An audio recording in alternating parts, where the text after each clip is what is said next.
তাহলে আপনি licence surrender করে দিন। তাহলে আপনি তেল আনবেন না কেন?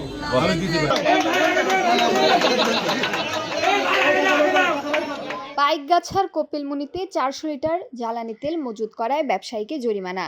বিস্তারিত থাকছে খুলনার পাইকগাছা থেকে আশরাফুল ইসলাম সবুজের প্রতিবেদনে।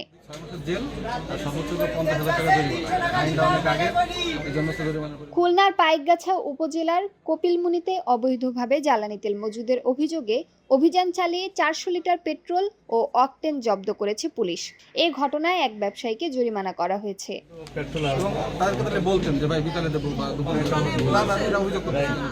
মঙ্গলবার 31 মার্চ দুপুরে কোপিলমুনি কলেজ মোড়ে অবস্থিত খান এন্টারপ্রাইজে কোপিলমুনি পুলিশ ফাঁড়ির ইনচার্জ ইন্সপেক্টর মনিরুল ইসলামের নেতৃত্বে গোপন সংবাদের ভিত্তিতে অভিযান পরিচালিত হয়।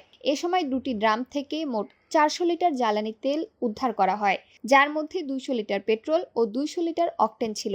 অবৈধভাবে জ্বালানি তেল মজুদের দায়ে প্রতিষ্ঠানটির স্বত্বাধিকারী খান দেলোয়ার হোসেনকে ভ্রাম্যমাণ আদালতের মাধ্যমে 5,000 টাকা জরিমানা করেন উপজেলা সহকারী কমিশনার ও নির্বাহী ম্যাজিস্ট্রেট মোহাম্মদ ফজলে রাব্বি।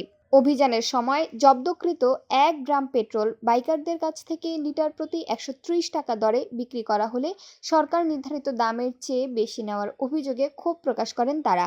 এলাকাবাসীর দাবি, কোপিলমুনিতে জ্বালানি তেলকে ঘিরে একটি সিন্ডিকেট সক্রিয় রয়েছে, যারা কৃত্রিম সংকট সৃষ্টি করে উচ্চ মূল্যে তেল বিক্রি করছে।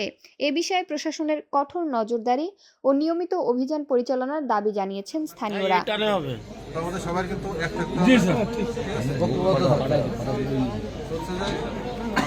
প্রথমবার আপনাকে শাস্তি দেওয়া তো আমার কথা লাভ আছে, পরিমাণের টাকা